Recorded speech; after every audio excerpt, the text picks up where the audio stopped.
La voici à nouveau, la mer Méditerranée, cette fois sur la rive sud, sa côte africaine. Tunis, c'est à la fois l'Afrique, le monde arabe et la Méditerranée.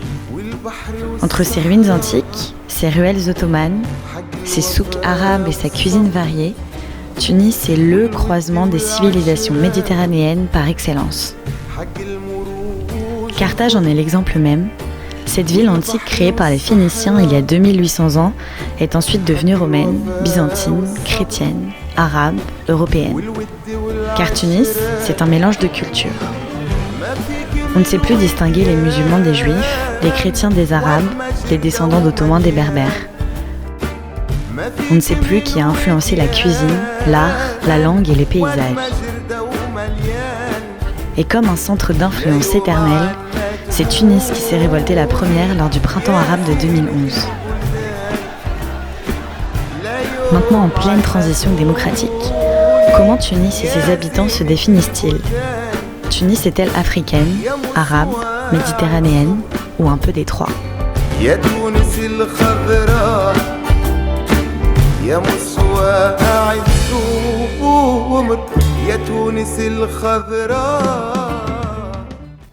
Difficile de parler de Tunis sans parler de la Méditerranée, puisqu'elle est partout autour de la capitale et de ses 600 000 habitants. L'histoire de Tunis, c'est l'histoire du bassin méditerranéen dans son ensemble.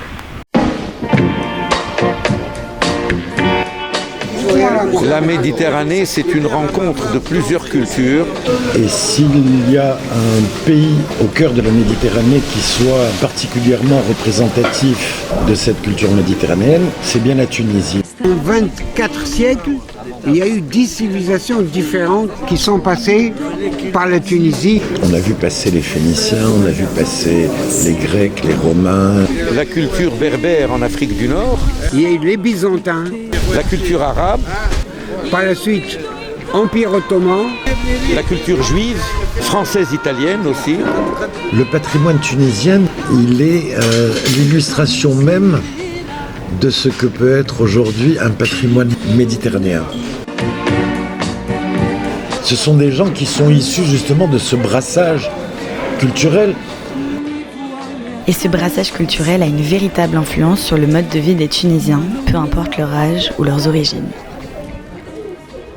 Les Tunisiens, ils sont accueillants, ils sont souriants. Croyez-moi, je ne dis pas ça parce que je suis tunisienne. J'espère que la prochaine fois, vous venez à Tunis. En fait, c'est vrai que le sens le plus exacerbé que nous ayons en Tunisie, c'est le sens de la fête. C'est un peuple très mixte, genre mélangé de différentes cultures. À tous les niveaux de la culture, musicale, gastronomique et alimentaire, artisanale. La diversité, c'est très beau à voir et on le voit en Tunisie partout. Je voudrais faire en sorte que les jeunes Tunisiens puissent prendre conscience que ce patrimoine juif tunisien est avant tout un patrimoine tunisien, donc il leur appartient autant qu'il m'appartient à moi ou à mes frères et sœurs. On accepte les autres, on vit avec les juifs, on a la synagogue, j'ai toujours vécu avec des juifs, j'ai toujours vécu avec des chrétiens, on vit ensemble, on va à l'école ensemble. Autour de ma table, il y a des amis chrétiens, des amis musulmans, des amis juifs. Je suis très fier de la Tunisie, du peuple, même s'il y a trop des défis devant nous. On milite pour les droits humains et tout. On est les premiers à avoir fait la révolution et les premiers qui ont réussi, je dirais ça. Je suis très optimiste parce que là, en Tunisie, on a des associations qui défendent par exemple les droits des personnes LGBT, des associations féministes contre le racisme. Les Tunisiens, ils font de leur mieux pour montrer que la Tunisie, c'est un très beau pays. On essaie d'appliquer la démocratie, on essaie d'avoir une société civile forte. La révolution, c'est grâce aux jeunes qui était faite. Et voilà, on essaye. On n'a pas arrêté d'essayer. On a des échecs, mais on essaye encore, surtout avec les jeunes. On arrivera. J'ai vraiment confiance qu'on arrivera. Cette Tunisie qui est en train de construire une démocratie, on a tendance à l'associer au monde arabe plus qu'à la Méditerranée. Parce que c'est un pays majoritairement musulman qui parle un dialecte arabe. Pourtant, la Tunisie est très méditerranéenne. Pratiquement dans tout le bassin méditerranéen, où que vous installiez un Tunisien, il va très facilement s'adapter à la culture d'accueil. Il est chez lui partout en Méditerranée. Je sens que je suis méditerranéenne à 100% parce que j'habite au bord de la mer depuis que j'étais petite. C'est dans le sang, en fait, je me sens pas bien quand il n'y a pas la mer. L'air méditerranéen, c'est un truc qui est très précieux pour moi. Quand on est de la Méditerranée, on n'est pas des gens de l'océan. C'est pas la même chose, c'est pas la même perception. On est plus méditerranéen, plus que arabe, plus que autre chose.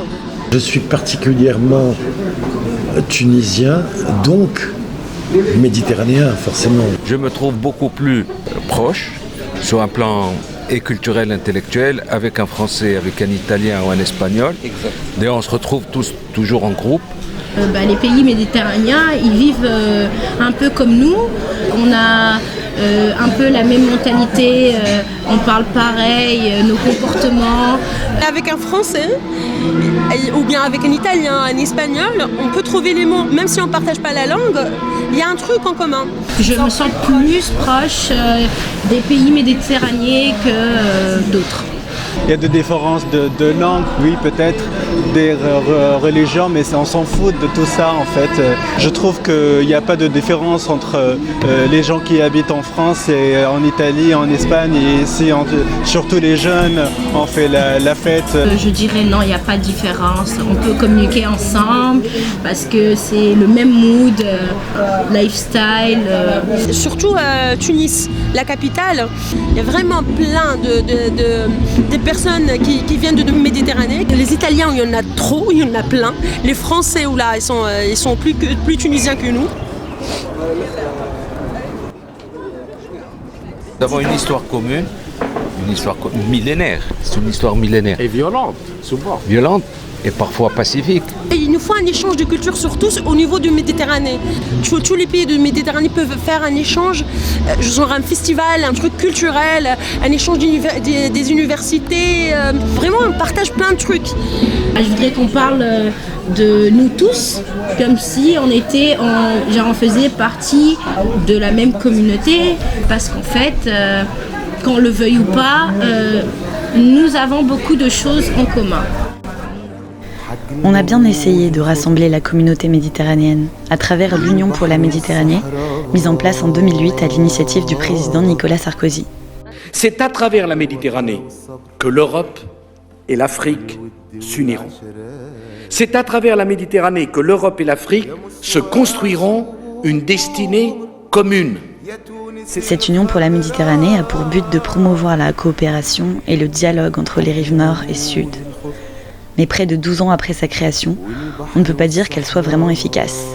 Entre conflits, guerres et crises migratoires, le Nord et le Sud ont du mal à s'entendre sur les enjeux décisifs qui touchent la région.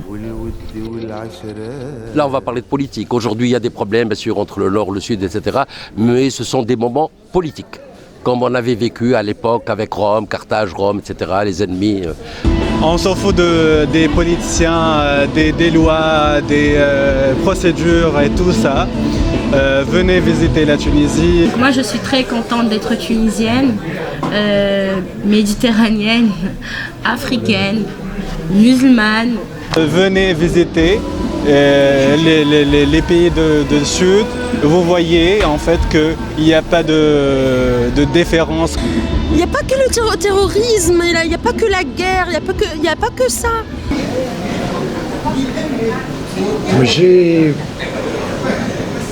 J'ai une grande tendresse en fait pour tous ces gens-là qui sont les miens en fait. Voilà, c'est ma famille.